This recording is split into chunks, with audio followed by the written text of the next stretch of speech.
please don't be shy. I do see some names and that I recognize, and you guys have been with us here for at least a few other community development activities, if not for the annual forum. So do please feel free to jump on the chat and just introduce yourselves so that the rest of the attendees and our speakers here today also know who they're working with.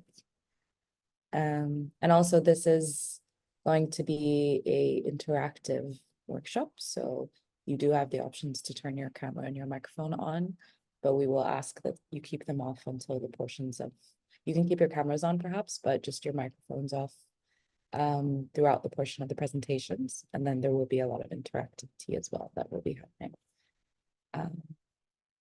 Yeah.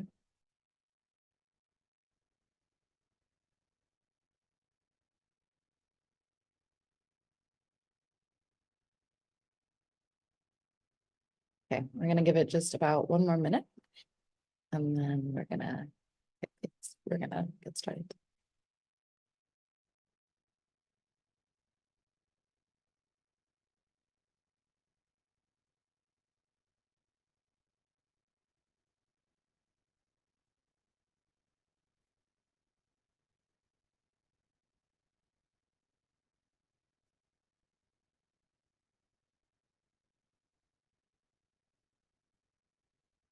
All right, well, we'll get started, and as more people join us, we'll just add them on as we go. So welcome everyone to Peer Review 101, how to provide unbiased, clear, and constructive feedback to research manuscripts.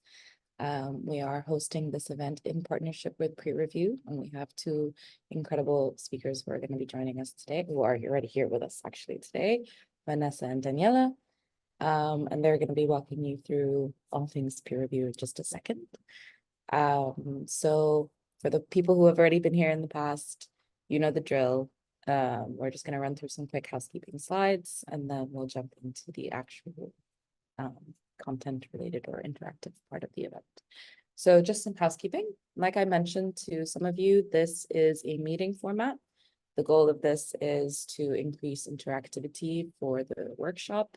That's the biggest across the board, the biggest thing that we always hear back feedback wise, that people want more interaction in our events. So I really hope that you will take advantage of it.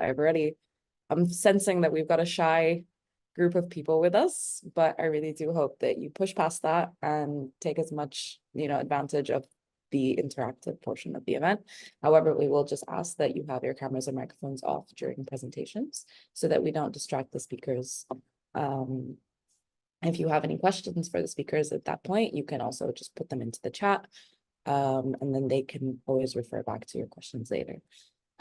If you feel like any of us are talking too fast, please do just click the raise hand feature, and that will be the signal for our speakers, and myself included, for us to slow down. And then for the chat, like I mentioned, it is for Q&A, but also if you're having any technical issues, if, for example, for some reason, none of you can turn on your cameras, and that's why we haven't seen any of you yet, you just pop that into the chat, and our technical support, Joy, will help you out. And then one other thing is for the polls. So the polls here, it's a bit, the way that it's phrased is a bit misleading. So there are going to be polls in the event, and there are going to be breakout rooms in the event. They are not related to each other. We're going to have a poll at the beginning of the event, where you're just going to answer a quick question for our team. They will be launching the poll when it's time.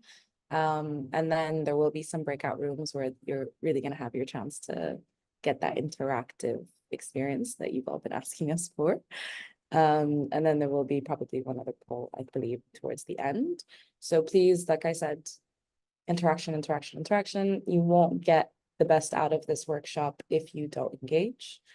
Yeah, so please do take advantage of all of the different features that our lovely host partners have set up for us and for you. All right, next slide, please. So just some quick, as I said, I think many of your names are very familiar. So I know that you've already been here before, but just a little bit about the forum. We are a nonprofit membership organization that support the advancement of open science in the Arab region. We focus on research communities and institutions, and we try to keep it very grassroots. So we're very community oriented. And yeah, these are the 4 pillars that we try to, embody within each of our activities and each of our goals. Next slide, please. What we do, so we have 3 main types of activities that we do. We have the CDAs, so an example of them is what's happening today. They're community development activities. We host workshops, webinars, working groups, and symposiums. We're expanding the program every year. We then have resources that we're also working to produce. We've just launched the first ever English to Arabic glossary of open science terminology. And we're constantly working to produce resources that help advance open science in the Arab world and localize open science policies. And then the last thing is our annual forum, where actually I am currently based in Qatar. I'm on a quick trip here because, sneak peek, the annual forum is actually going to be hosted in Qatar this year. And so we're very excited about that. And so we're just scouting some things out at the moment. Next slide, please. All right, so without further ado, I will be introducing Daniela Saderi. I hope I said your last name right, from PREreview, and she's going to kick us off. Again, please interact, engage. I'm gonna start like yelling at all of you soon. Please do engage with our speakers as much as possible. Thank you so much. Thank you so much for this introduction. Participation is optional, but yeah, it is. It would be nice if you want to engage, but also we're gonna have different ways for you to engage. So hopefully that will become comfortable by at least half through the workshop. I apologize for my voice. I am a little sick and my head is a little foggy. So hopefully that will be an excuse for today for all my mistakes throughout this presentation. I'm going to start sharing my screen. Okay, so you all should be seeing my full screen.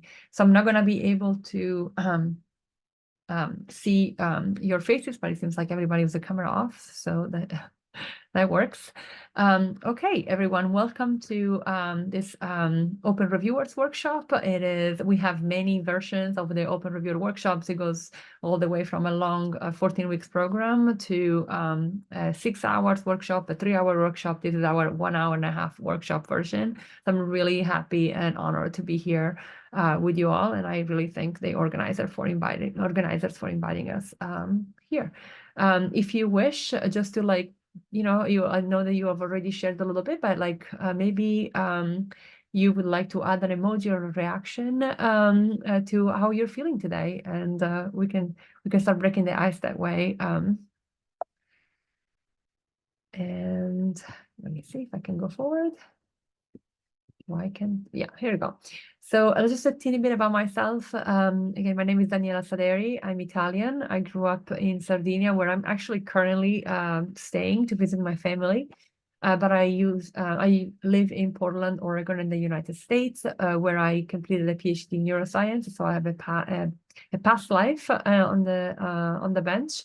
But then I kind of fell in love with the Open Scholarship movement, and with kind of trying to improve scholarly communication and work with a global community that includes you all towards a better space for researchers to conduct their research and advance knowledge. So Mozilla gave me this photo down here, a 1-year fellowship during my PhD that allowed me to kind of further develop PREreview together with these 2 fantastic women, Samantha Hindle and Monica Granados. And then more recently, we've been joined by 3 other wonderful members of the team. So I feel very lucky, including Vanessa, to be working at PREreview right now. And I have 2 children that also keep me busy in here and in Portland. Why can't I? Okay, here we go. And it's Vanessa, please. Hi, everybody. So I'll give a very quick introduction to myself as well. So my name is Vanessa Fairhurst.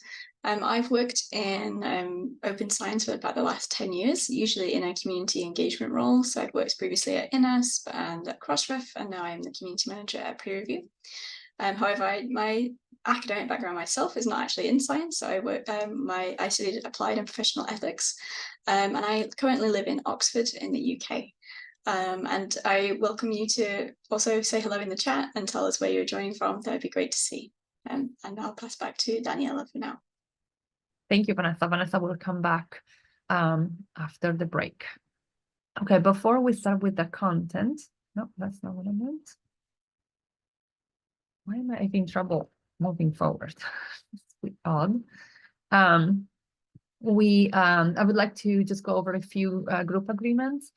So what we're trying to do here today is to use what's often called Chatham's house rule, which means that we can share information and you can share anecdotes or quotes from today's meeting, but you're not allowed to reveal who made it. So if you hear maybe someone shares a story and you would like to tell it to someone else outside of this workshop, you can, but please do not refer them to the person who said that.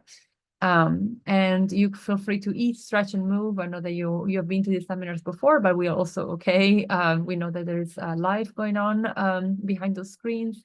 And if you would like to ask questions, please stop us at any time, and you can raise your Zoom hand, put it in the chat. The person that is not speaking will be monitoring the chat, and we can invite you to unmute if you wish, or try to answer it in the chat directly.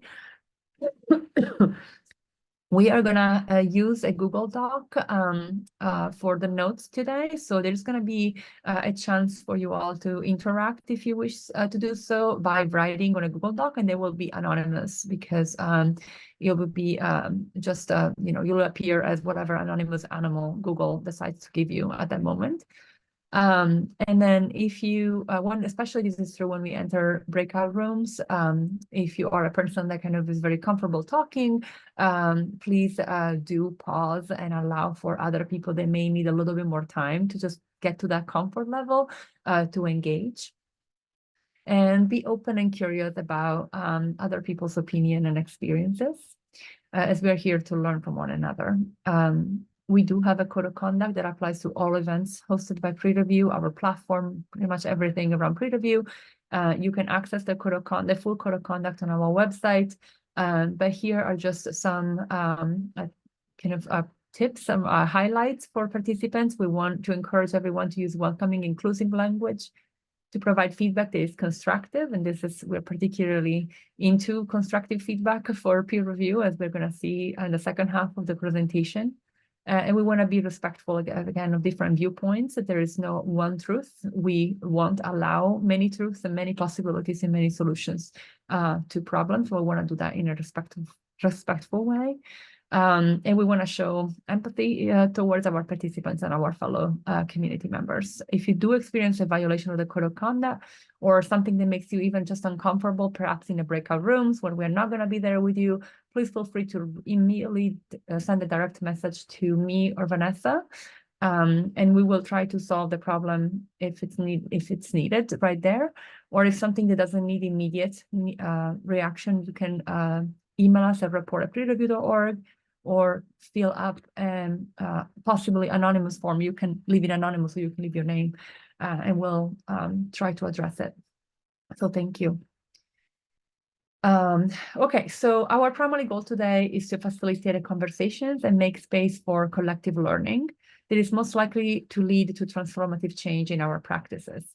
However, transformative change takes time, and we do not expect that over the course of 90, you're going to leave this workshop just completely transformed. What we hope is to just provide some starting points, just plant some seeds that you can take with you, and maybe like change one thing in your practice, and maybe grow that seed on your own, in your own experience. And we also hope to get seeds from you. So if you do feel like sharing, we always learn a lot by engaging with you all. And my hope is that by the end of, again, this workshop, you'll have a general understanding of gain a general understanding of how system of oppression and what we mean by system of oppression may manifest in the peer review process. You'll have learned some strategy to recognize, self-assess, and address personal bias in the context of peer review. And you'll have learned a little bit more about our work at PREreview, and hopefully join in join our community. If you wish to make any notes during the workshop, there is a collaborative Google Doc that was shared already in the chat, I believe, that you can use, or obviously you have also your own notes. Feel free to note whatever it's more convenient for you.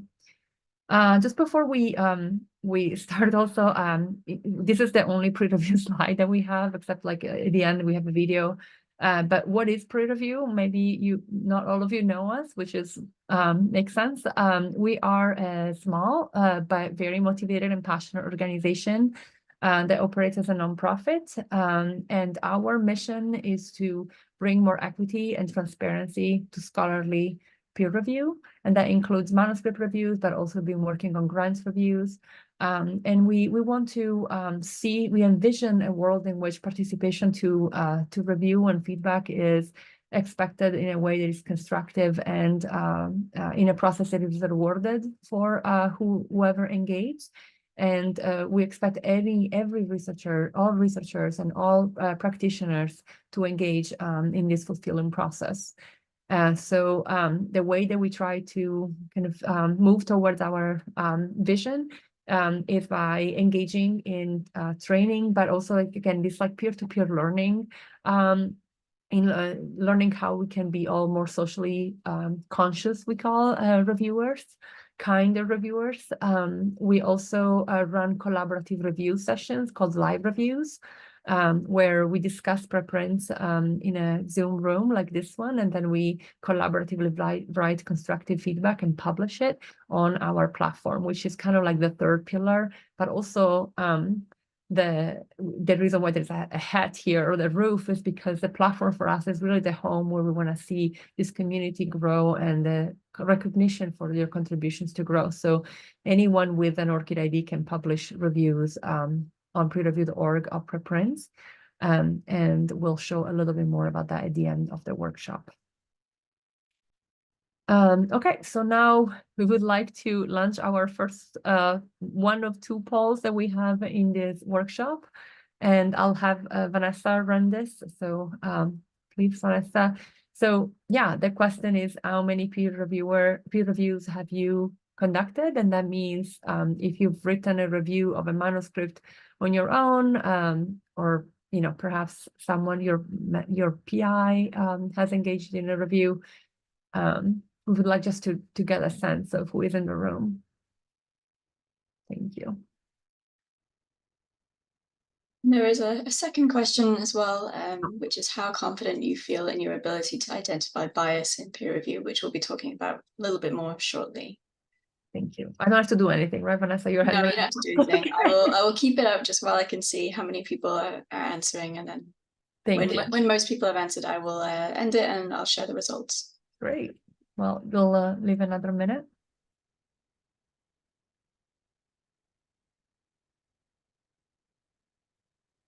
We probably were not going to have a change in the first question, but the second question, we're going to offer it again at the end. Okay. About 60% of people have completed the poll, but I'll close it now for in the interest of time, and just share the results.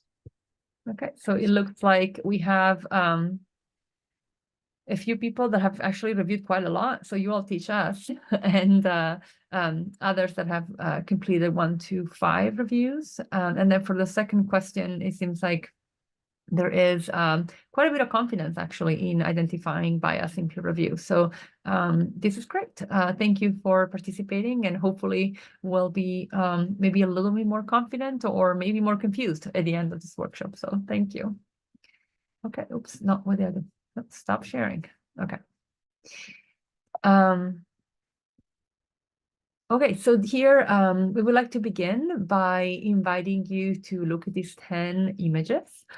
So these are just images that we took from publicly available images on the internet. And what we use this at the beginning of this workshop is kind of an icebreaker.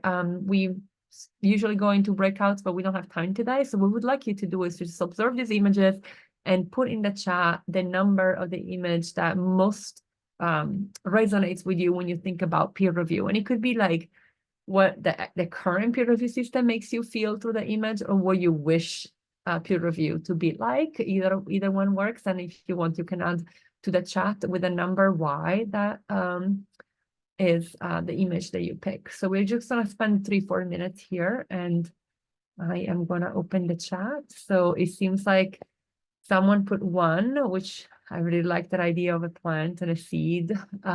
It is definitely what we want to see here today. I don't know if that's what the top one was, but 6 is, yeah. Yeah, and please unmute if someone wants to just vocalize their choice. We're also happy to hear from you. We have 2 votes for numbers. Oh, please go ahead. I can see. I realized that we did good cop, bad cop with the engagements. So I was very harsh and you were very like, it's okay. But so do we want to maybe ask people to explain their reason, or? Oh, if they want to, yeah, please feel free to unmute. This is our icebreaker. So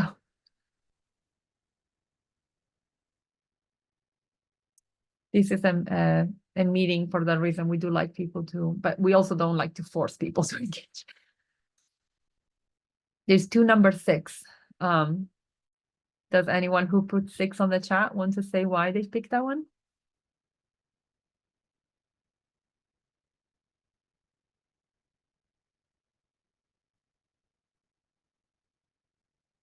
Like a building something together. I mean, to me, that gives me that hope of collaboration. But I have to tell you, my personal pick was number 8. Oh, here you go. I just got a whole bunch. I guess like takes time to write. Thank you. So I said 6 because I think it's very collaborative in terms of building and rebuilding and breaking down. I do like that idea. I guess true that you can just take down and rebuild. And also 6 is logical. The author finished the manuscript and passed to the reviewer to check it further. Or I guess that kind of action of passing down the brick. And then there is a 7. I guess that's like a more idea of perhaps collaboration that is more aspirational sometimes. And Vanessa said 4. I don't know, Vanessa, if you want to say why. I've kind of said why in the chat, but like as we'll be talking about a little bit later, but the idea of just stopping and pausing and thinking how you can best improve someone else's work and best provide feedback for them so that they can progress onwards, upwards, and improve their work. Yeah. I like that. It's that stop, think, act mentality. How to ponder the results. I think we had a comment here as well, someone saying that I think, is there risk in collaboration? So that's quite interesting. I don't know if someone wants to. Well, it was probably written in when we said something, and I just don't know when, but there is a risk in that. There is collaboration if that person wants to elaborate, and also there is idea of trust in it. Someone would like to elaborate on what object we're talking about. But we're gonna have more opportunities to talk further. So if nobody else would like to share, we're just gonna move into the context. Thank you. Okay. I don't always see the chat, so please, Vanessa, do interrupt me. Of course, yeah. Okay, so it is a peer review workshop. We don't have a lot of time to just really walk through the whole peer review process. Also, it seems like you all are already very familiar with the process. And here we do like to define things so that we're all on the same page. So peer review is defined on Wikipedia, at least as the evaluation of work by one or more people with similar competencies. As the producers of the work. It functions as a form of self-regulation by qualified members of a profession with the relevant field. And one other reason to share this definition is because we want to, at PREreview, we kind of try to challenge that idea of qualified members of a profession. So what does it mean? Who decides who is qualified? Who decides who is not qualified? Who decides who is an expert and who is not? And what does expertise even mean in this context? And the reason why we like to challenge that is because we think that there are many and too many ways that expertise is associated with the wrong things in the space of academia and scholarly peer review. And we're going to get a little more into that, again, with an image, because we do like images. And this is a cartoon by Nick Kim. This is often used to depict peer review in presentations. So here you go, we'll propose it to you. And as you can see in this cartoon, there are, every time we look at this cartoon, I kind of think about new things that evokes for me. But I would like to open up again, if you would like, to in the chat, or if you'd like to unmute. And would you like to share with us, what does this image evoke in you? When you look at it, what does it make you think about the peer review process? Let me just get the chat open. And if there is a hand up, I should get a notification. So, has anyone seen this picture before? It seems a bit daunting and hostile, opposite of what it should be.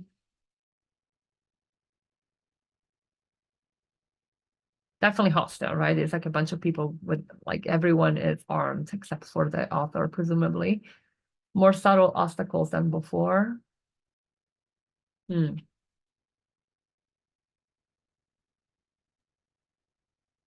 So definitely in a hostile image, right? We have a researcher who is supposed to go through this process completely unarmed, and everybody else has, again, like a weapon, and there is literally death at the end. Some people see it as humiliating. That is definitely not a fun thing to go through.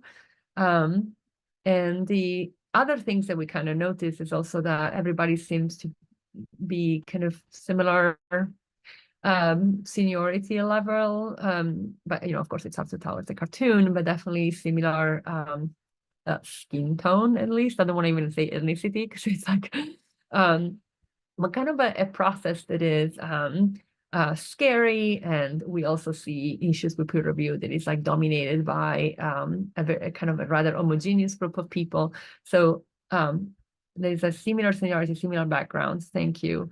And there seems not to be diversity. The mindset, we don't know, can read the minds, but definitely in terms of appearance.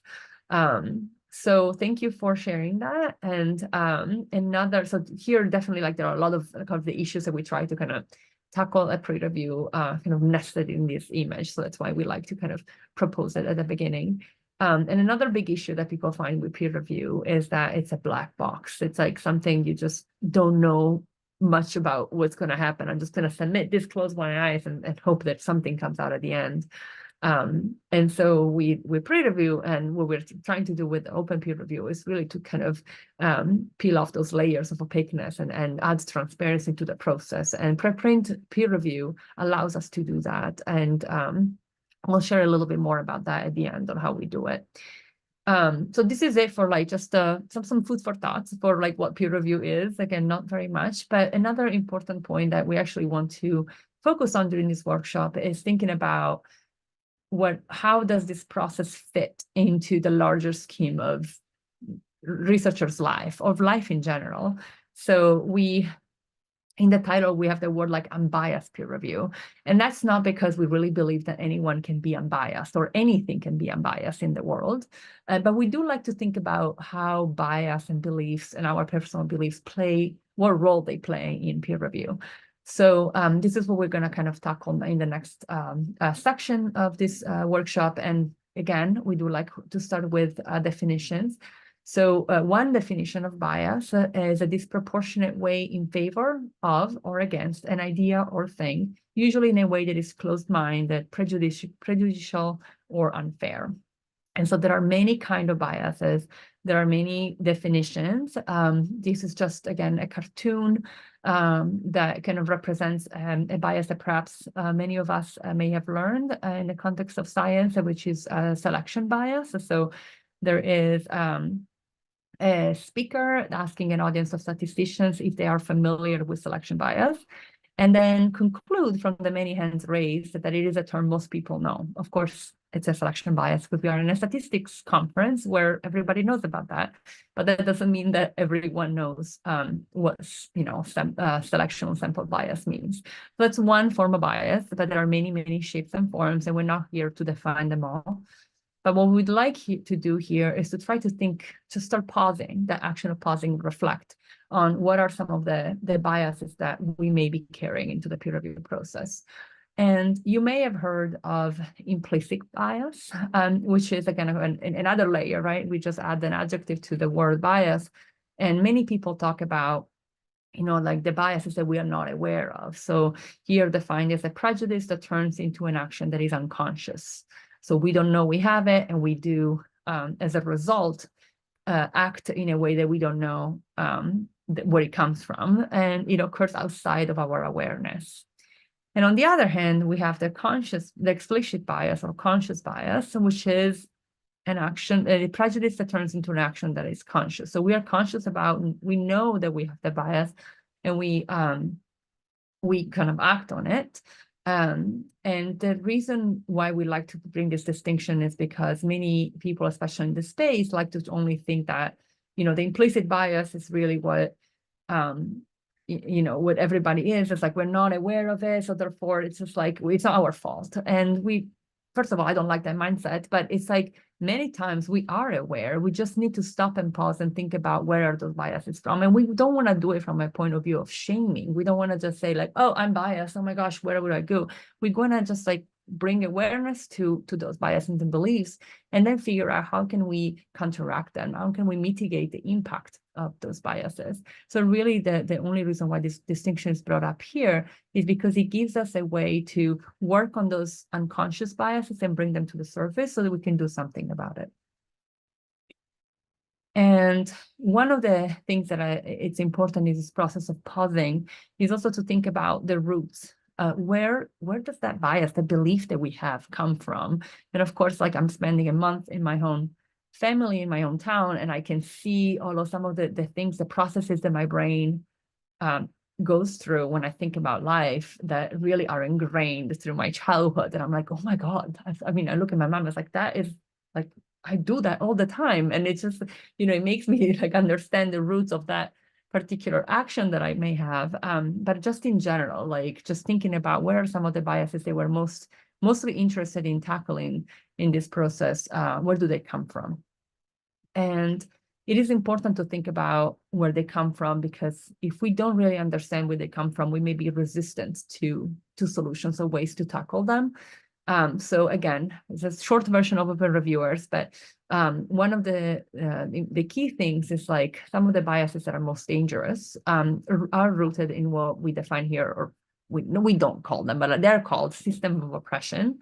And system of oppression are discriminatory institutions, structures, norms, and policies and practices embedded into our society used to oppress groups of people.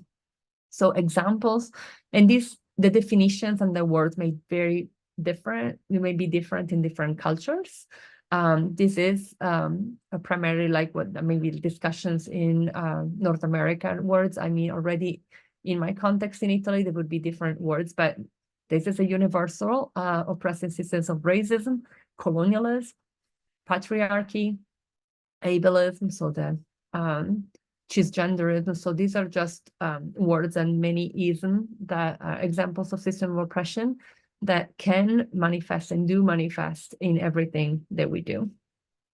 And so one thing that I'd like to spend a few minutes now is to unpack one of these systems of oppression, just in general. Again, we're not yet thinking about peer review, but what is a system? So the system of racism, we can think of systemic racism as manifesting within two main categories. And so we have systemic racism either deals with who we are within ourselves and with each other, or how we build who we are into what we do. So then when we look at the first category, we find two parts. So there is that personal, interpersonal racism. So personal is just all the individual beliefs and values and thoughts that I may have as a person, as an individual, that lead me to racist, quote unquote, actions. And interpersonal racism is the expression of racist and these beliefs between individuals. And then this is like what our internal values and attitudes. And these are the kind of parts of the system that we are thought as like the kind of the main parts of racism, right? When we think about, oh, it's a racist person, and we're less kind of socialized or explicitly taught that there are also bigger parts, or there are more kind of broader parts of the systems, and those are the institutional and structural racism. And so these deal with how we build who we are as people into what we do and the structures that we live in. So institutional racism, discriminatory treatment, policies and practices within organizations, and then structural goes even a layer above. So it's just the societal, historical, cumulative, so all the baggage of history and colonialism that we still have, all the inheritance of our past, and those are baked into big institutions and structures. So we can dub into, so this is, when we talk about system, we're referring to, maybe be referring to these 4 components and the ways that these components interact and overlap and are codependent. I don't know why I can't. And we can dub in any systems in this kind of scheme. And just what this helps me, and this was something that Dr. Antoinette Foster brought to us when she worked with us, is really like a way to kind of compartmentalize, like, or just to describe this complex system and think about, where do I have the power to act on interrupting the system?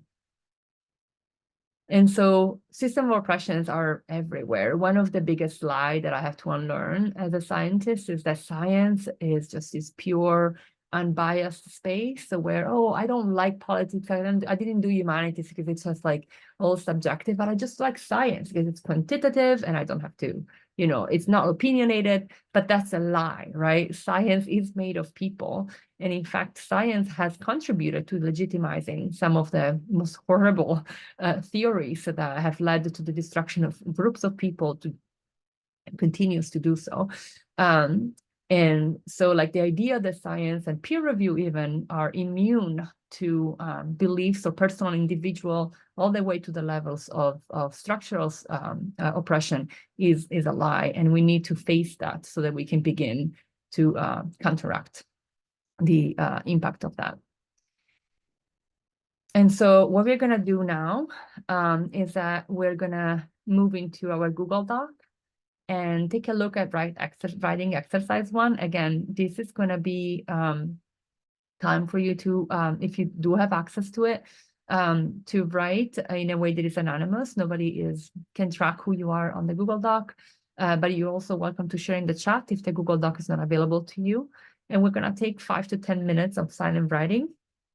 And we are not going to do breakout rooms. So this is just the notes. And maybe would it be helpful for me to share? Let me see. I just see the document was shared. If I go and share, maybe I can. I'm sorry. What happens if I have to stop sharing? Sorry. I will share again in a second. Let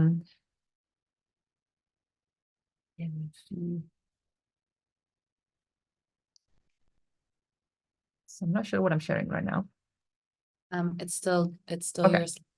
Is it the document? Yeah, we can see the document. Yeah, great. That's the link sharing document. Oh, that's not the right document. That's it. Okay, Yeah. so we are in this document, and the writing exercise time, exercise is on page 2. So if you scroll down, as you see, there is an anonymous chameleon and a lot of beautiful anonymous animals in there. And so there are some prompts here, and we would like you to spend some time answering them. Nobody is checking language, grammar, just like jot down some thoughts. And then if you'd like to share with everyone, we can have a short discussion before the break. So I'm just gonna pause here and let everybody work on this. I'll stop sharing, or actually better, I'm just gonna go back to here. So take a few minutes there.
There is a question in the chat. Muhammad Ahmed is asking, where will we post answers? Oh, So thank you. Sorry, yes. So here there are people writing. So if you can, this is a collaborative writing document, and you can add, you can edit it, and you can add your answers directly to those bullet points. So the first question here I'm highlighting: generally, without sharing identifying details, have you experienced a witness bias and oppression scholar research and publication? I'm gonna put this question in the chat as well, because if you may not actually have access to the document, so you can also post your answer in the chat, but that will be identifying who you are. So that's why we provide this Google Doc to also allow for people to share without having to identify who they are. I also did notice someone highlight the question, and I jumped to the conclusion that they maybe are highlighting it to answer it on a Word doc and then put their question back. So maybe that's a good thing as well for if you feel shy typing, your draft question. You can always like type it up on a different document and then copy it and paste it back in as well. But also nobody will know who you are. So you can just write XYZ, anybody will know. But yes, it is definitely. I just say that because I felt it where I like started. Right. Oh, people are watching me. Right. But I think it's even when it's anonymous, you're still. That's true. That's true. So a couple more minutes, and then I can read some of these aloud. Or you all feel free to read other people's comments, and you can +1 if you feel like you share that. This is just a moment for reflection. So I'm gonna move away from sharing that. That could be also weird. I'll go back to it in a minute.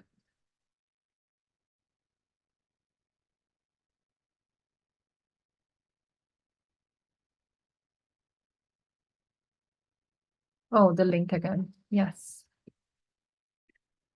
Here is the Google Docs, a long link, but there's a bit.ly too. It's a little better. But the link is right here.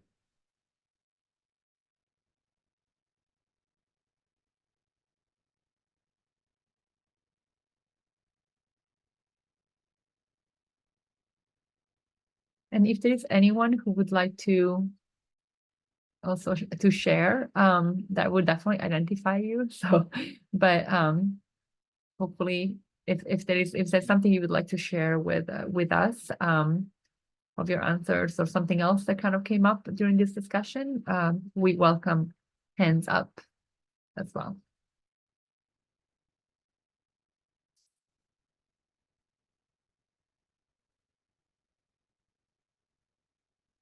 Okay.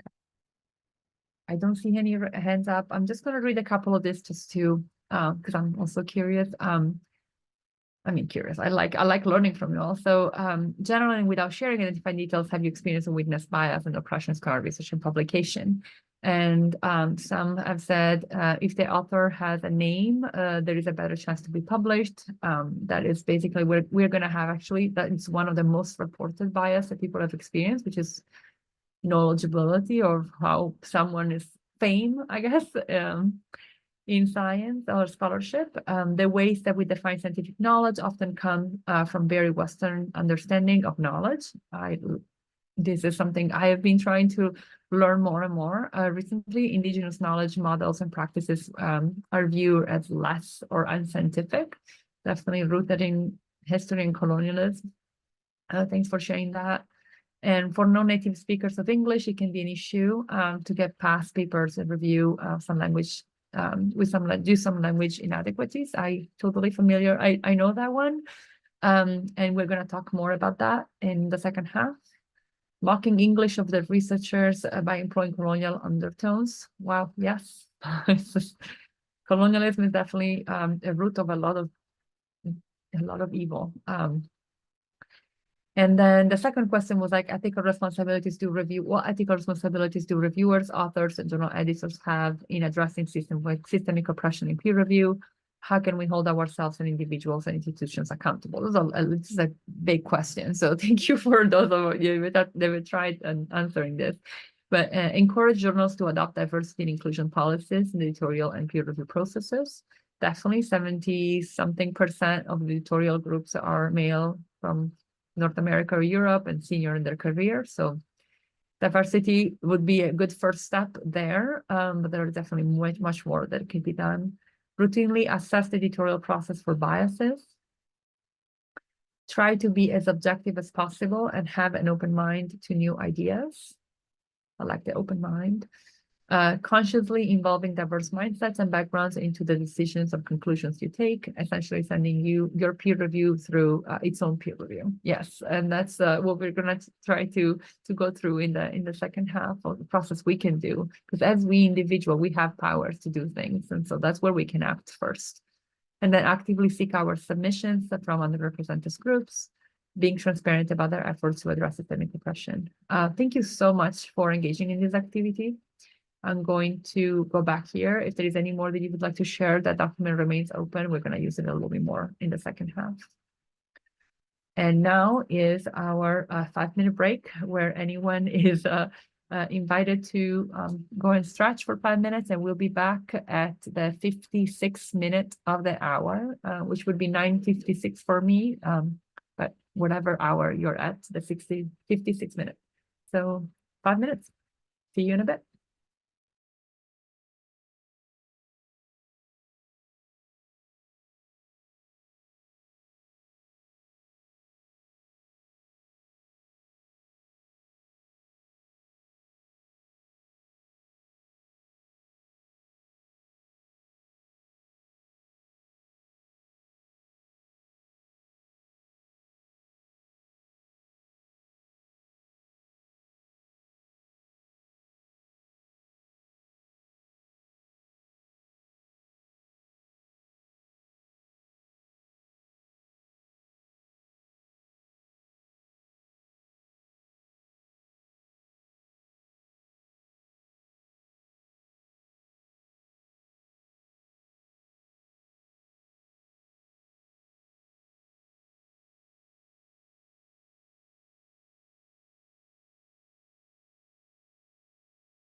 Hey, welcome back, everybody.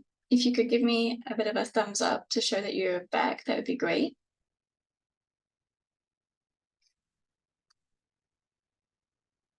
Fantastic. Okay, so we're going to move on to the second half. I can see a hand raised, but I think that might just be to show that you're back. If you do have a question, feel free to unmute or type the question into the chat. So in our second half today, we're going to be looking more at how to write a manuscript review in a clear, constructive, and actionable way. So we are well aware that writing a manuscript review for the first time can be quite challenging, or even looking to gain a new perspective if you're very familiar with writing manuscript reviews. It can also be quite a time-consuming process to do, especially to do it in a way that is objective, constructive, and in a way that's really truly going to help an author improve their work. So we have put together the reviewer guide. Here it provides 6 steps to providing a clear, constructive, and actionable review. It contains editor's tips, it has content from the PLOS Peer Review Center, and it also offers space to keep notes and keep track of progress. It's openly available via Zenodo, and you can find the DOI link on the slide there. And Danielle is also going to share that into the chat for you as well. You will also have access to these slides afterwards as well, so you can always refer back to them. And the review guide breaks the process down into 6 steps. So the first step is to check your internal beliefs and assumptions that you may have before even starting the manuscript review. So we're going to talk about this in a little bit more detail and work through an activity together. But here we're referring to the beliefs and assumptions that are related to, for instance, gender, or the country that the author's institution is located, and some of the things that Daniela was talking about in the first half. And most of us were certainly not taught to do this as part of the review process. And then the other thing that we're going to focus on a little bit more is the importance of writing clear and constructive feedback. So outside of this being generally good practice, it's equally important when we consider the impact that destructive or unprofessional reviews have on researchers, particularly those from marginalized communities. So in the bias reflection guide, which we're also going to share the link to in the chat, there is a tool which guides reviewers through a non-judgmental thought process of self-reflection to evaluate our own biases and the way in which they may impact how you conduct peer review. So the idea R2 method was developed in collaboration with Dr. Antoinette Foster, and it has 4 stages. The first of these is to identify and evaluate a potential bias. Then we add to it to make this less covert, to make it more obvious. Reverse this belief to see if there are deviations from it, and then rephrase our original statements, adjusting it in response to what we've just learned by going through this full thought process. So the idea is by taking time to pause and think through our biases, we can usually find gaps in knowledge that we may need to research further, or simply find that our initial belief that we had doesn't actually make sense. So we can update that and mitigate it so it doesn't affect our judgment. So we're going to look at this in action with an example that'll hopefully make it a little bit clearer for you. So looking at this through the lens of an example of a common bias here, we've got in this example that we are reviewing a research manuscript, and we recognize that the senior author is someone who is at a late stage in their career. And we then catch ourselves realizing that we hold the belief that because they are at a late stage in their career, and we recognize this, we think they're likely to have a lot of domain expertise. And that knowing this makes me feel more confident in the quality of the proposed research approach. So first, let's dig a little bit deeper into why we or someone else may hold such a belief. So we can ask ourselves, why do the author's years of experience lead me to believe that the results and impact of the research are likely to be more trustworthy? Well, one answer may be that I know that this author is renowned in my field, so I think that they probably do good science. They wouldn't let bad science come from their lab, and therefore I think this work is trustworthy. And to further evaluate the issue, we can then ask ourselves, is this logical? Is there a rationale that supports the notion that experience equals trust in the quality of the work? And we could say that their years of experience and them having gained the respect of the research community may indicate that this study is likely good. So on the surface, it does make sense. There is a rationale that supports our beliefs. We can then add to this by adding an absolute statement. So can we add, is this always true? Can we add always, guarantee, or never into the statement and it still makes sense?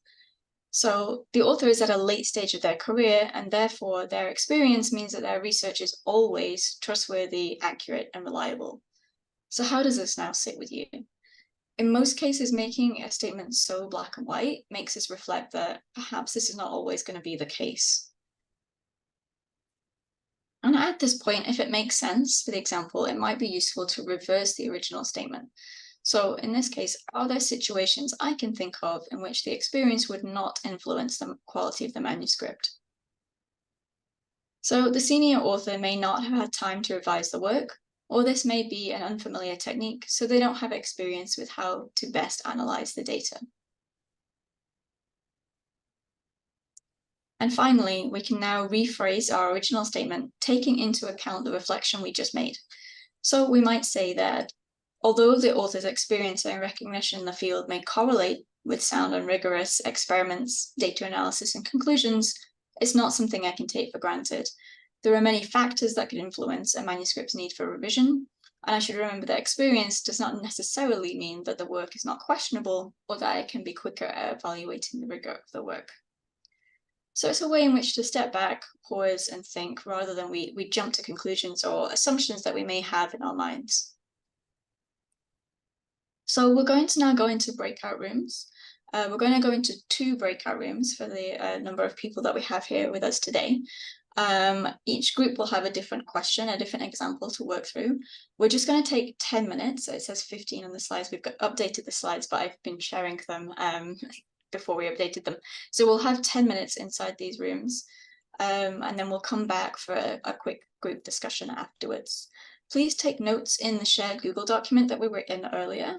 You'll find that there is a section for group 1 and a section for group 2, and you can make notes under each question there. And please nominate a person to report back when we come back to the main room.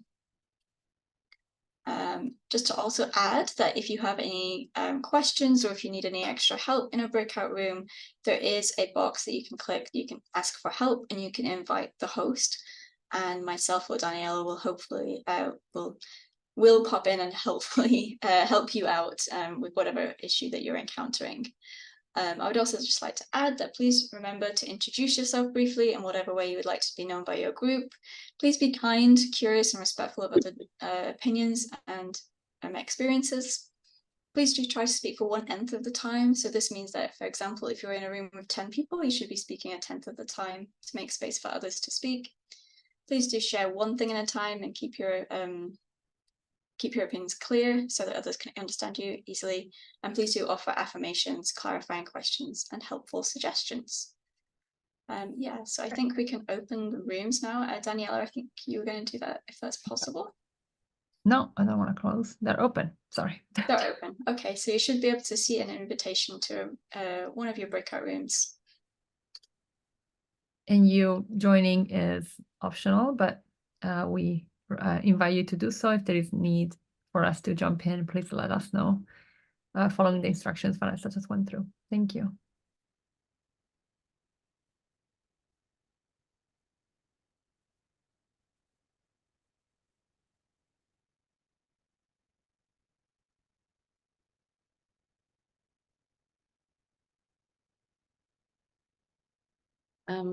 Just a quick thing. Does it matter if the breakout rooms are kind of evened out? Because I'm seeing No, as long as there's enough people in to have a conversation, it should be fine. Oh, you're saying room 1 is bigger than room 2? It wasn't. I don't know why. It's just I think it's just more people have now joined. Yeah. One.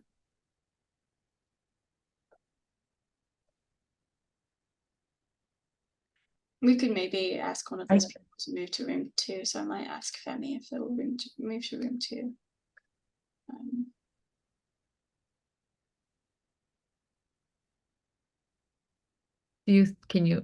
Can you message them, Vanessa? I can just give them an invitation to go to room. That's fine. They've moved now. So that's a Great. Yeah. And my fault, I took too long as usual, so I eat up on the time for Vanessa.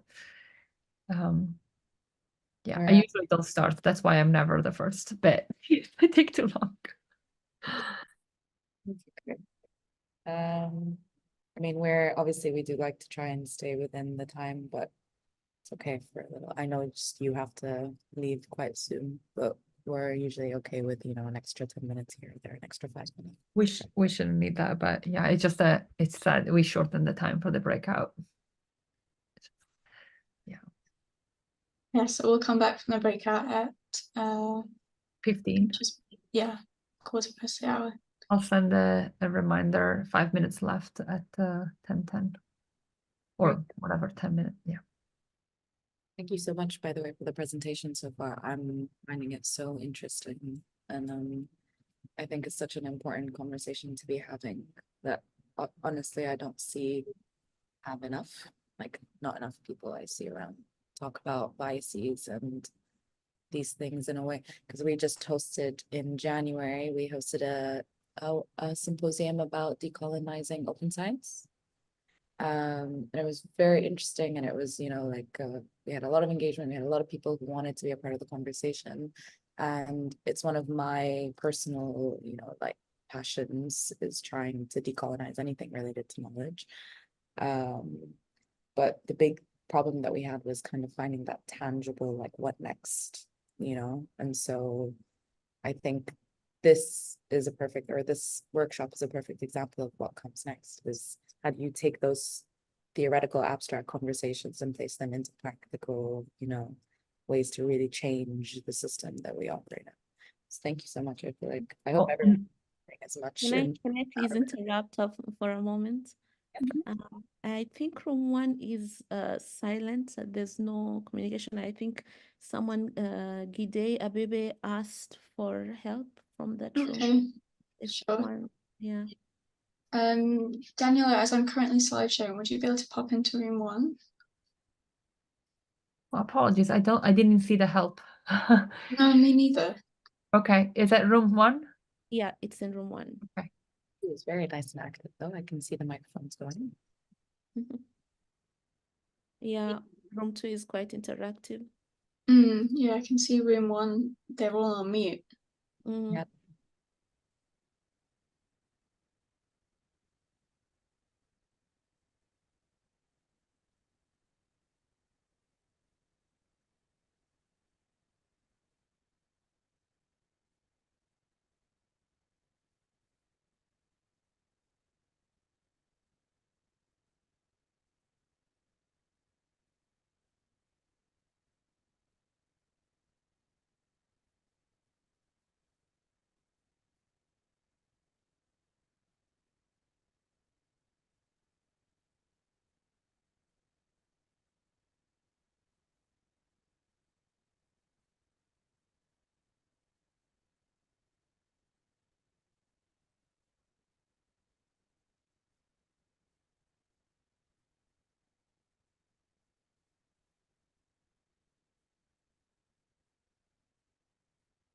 Hello, if you've just joined, we are just currently in breakout rooms for the next 5 minutes, and then we'll be going back to the main room.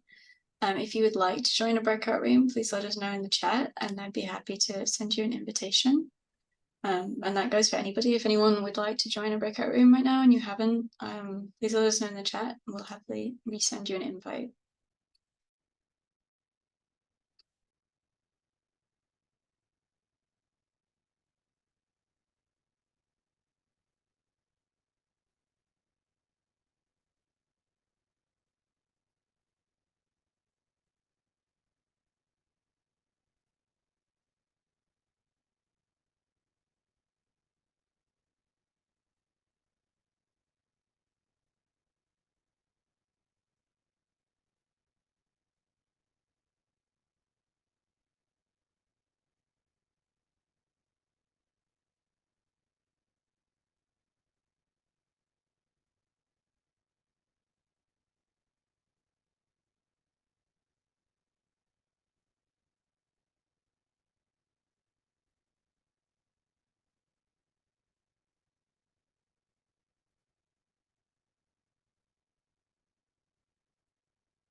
Nessa, Mhm.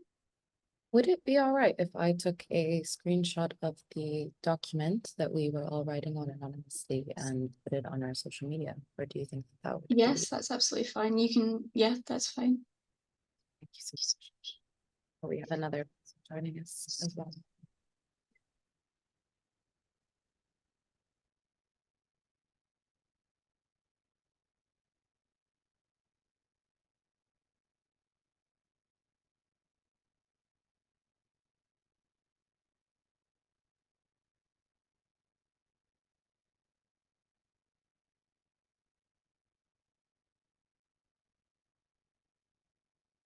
Hello, if you've just joined, we're currently in breakout rooms for the next 3 minutes, and then everyone will be back in the main room.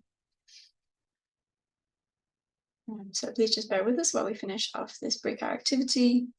At this point, probably doesn't make sense to just join the conversation, but we are in a shared Google Doc, which we can put the link to in the chat once more. We're looking currently at writing exercise number 2, where we're going through the IDR2 method. So I'll just put the link into the chat once more for anyone who's just joined, but we won't add you to a breakout room at this point. We'll be coming back to the main room in 2 minutes' time.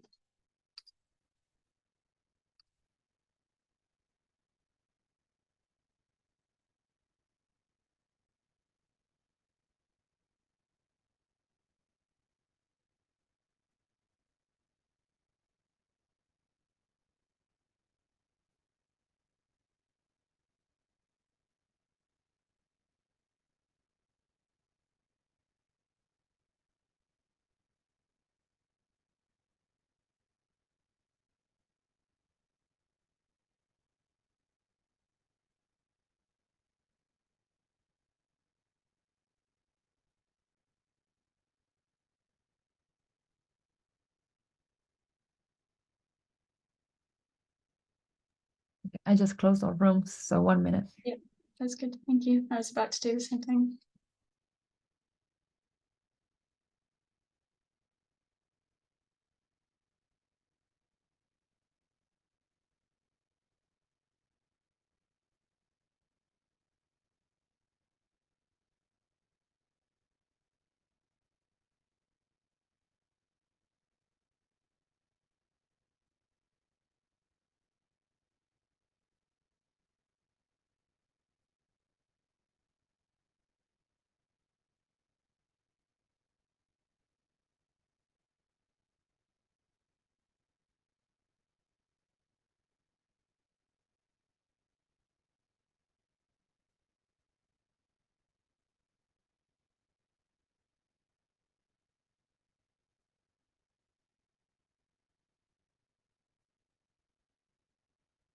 Okay, I think we should all be back now.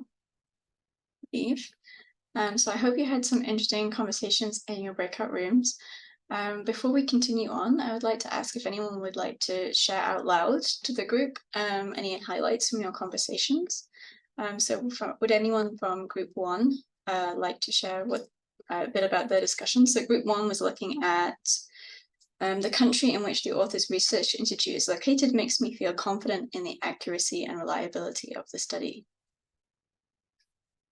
And would anyone from group 1 like to share any highlights from that conversation? This is optional, so you don't have to.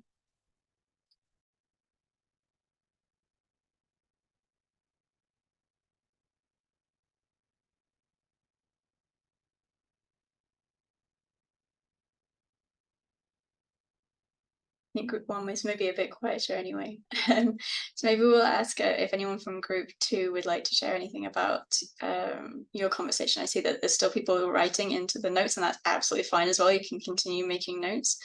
But group 2, we're looking at the writing style in the manuscript feels clumsy.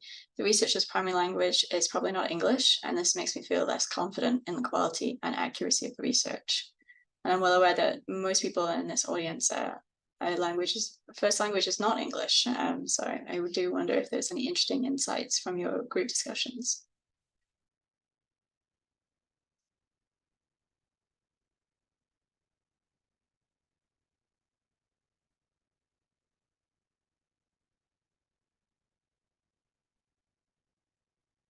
anyone from group 2 like to share? You can also put share in the chat as well if you would rather not speak out loud.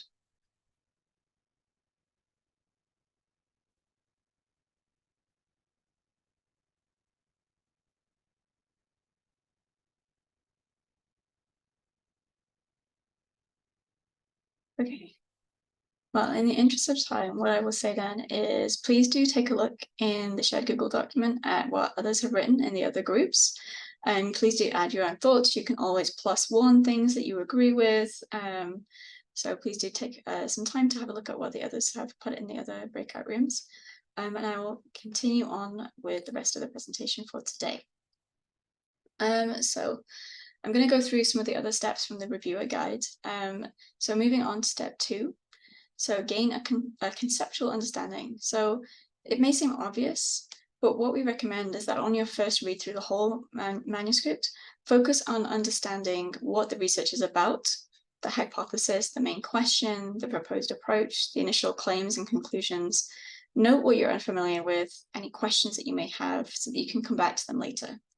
So I'm curious to know how many of you actually intentionally do something like this before you start to evaluate a research manuscript. It's quite a lot of people who had quite a lot of experience in peer review, if I remember correctly from the poll at the beginning. So please put a thumbs up emoji if it's something that you tend to do when you first read a manuscript.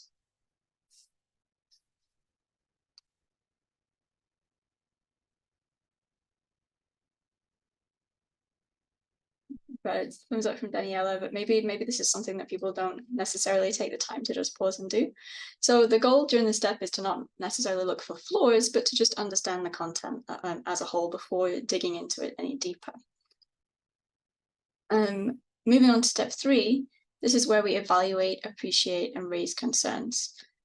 So on your second read through, you can begin identifying positive aspects of the research, as well as any concerns that you may have about the project goals, the research question, approach, methods, results, how the data is visualized, etc.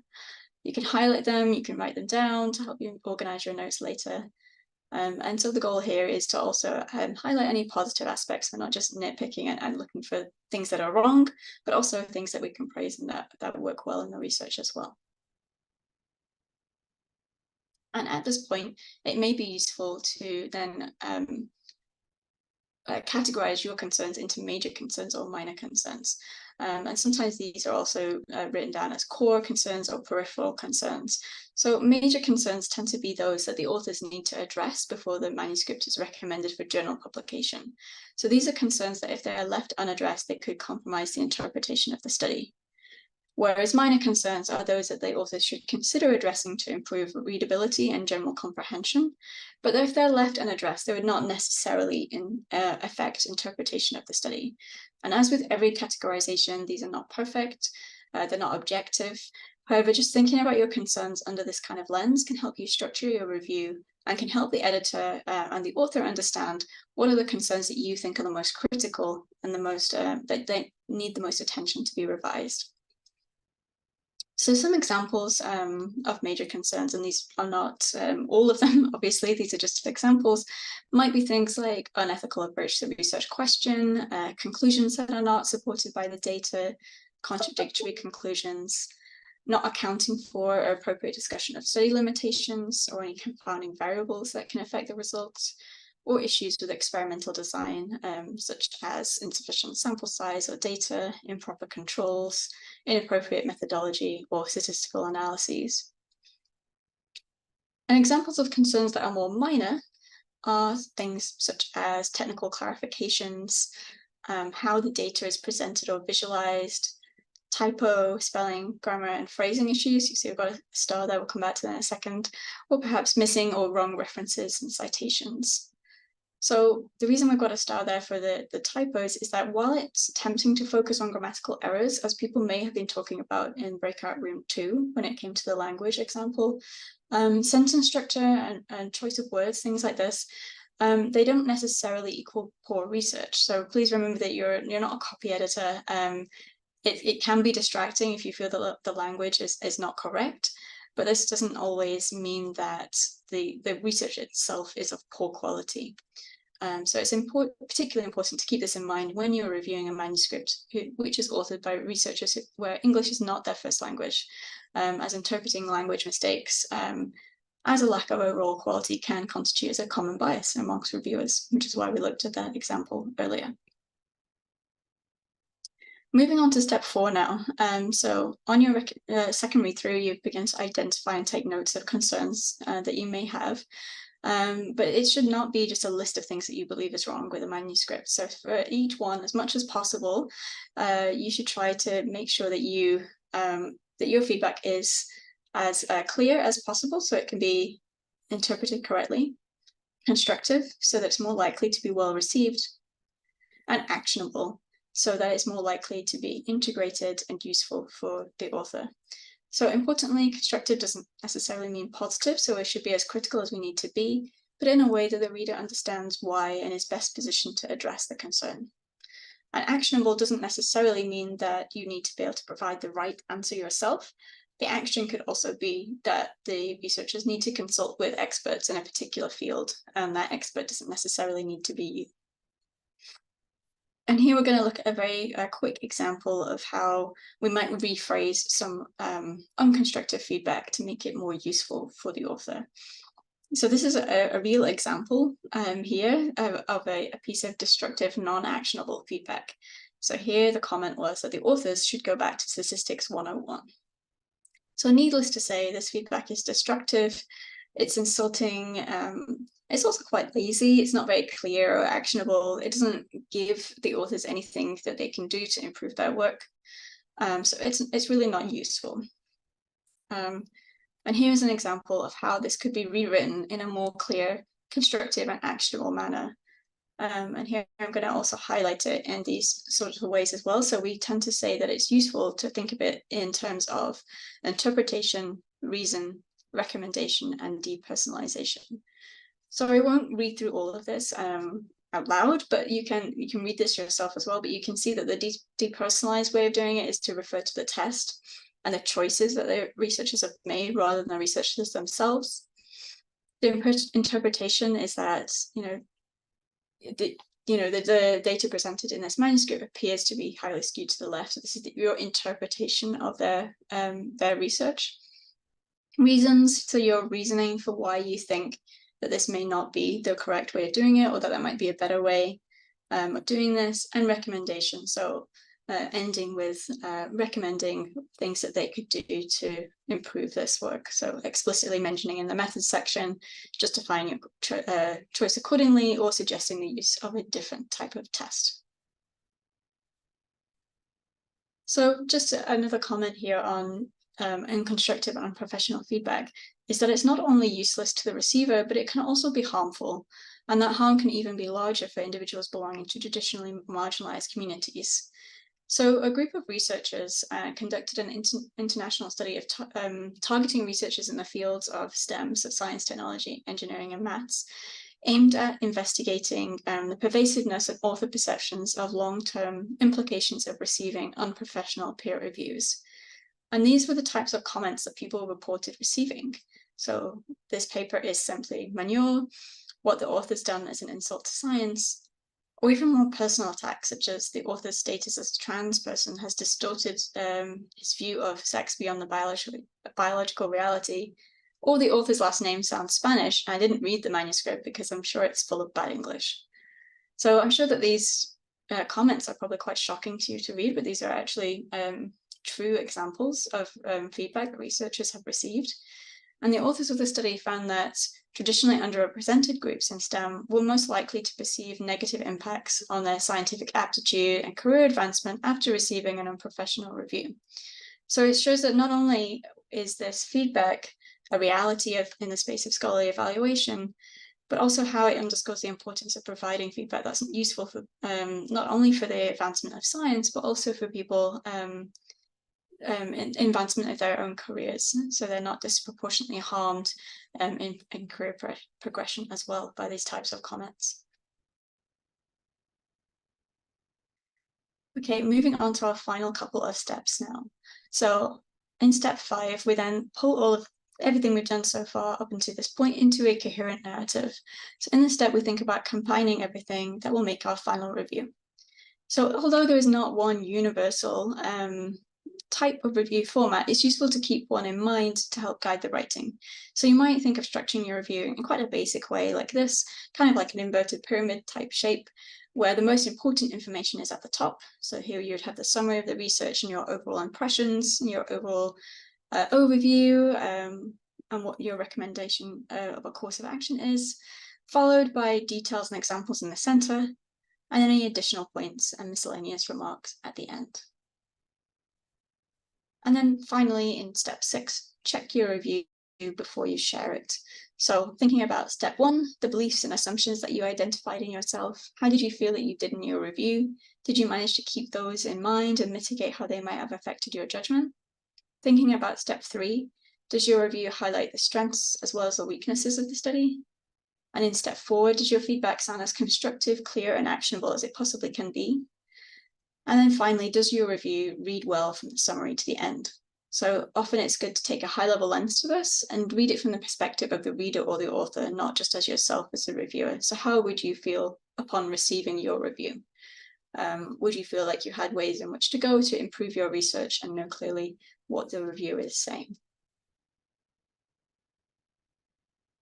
So here we were going to do a brief demo. I don't think it's showing the embedded video on my, don't know if you can see that, but we have a video here that is a publication demo. So if you would like to know how to use the PREreview platform, we will send these slides around on this video will be embedded in. I think Daniela will also share the link perhaps in the chat. Oh no, Daniela's had to leave. So I will go and find the link for you in my document. Give me 1 second. I'll just pop this into the chat for you.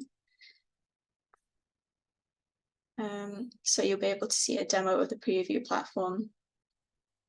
And as Daniela talked about before, at PREreview, we provide a platform for anyone, as long as you have an ORCID identifier, to be able to come along and review preprints. So you can practice reviewing, you can build a profile as a reviewer.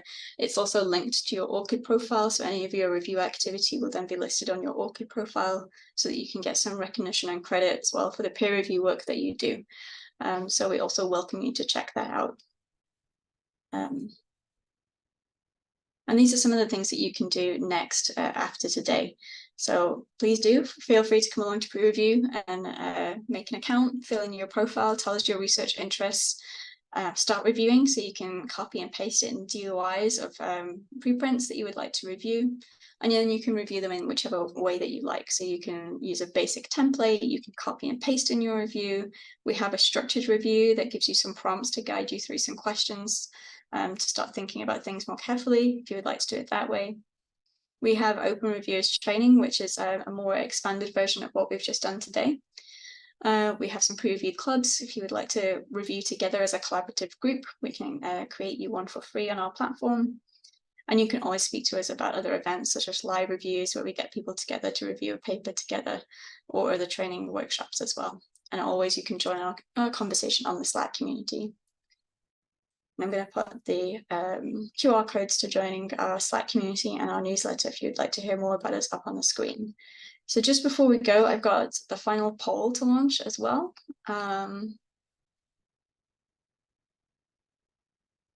So I'm just going to pop that onto the screen right now, so you should be able to see. So this is the same question as earlier.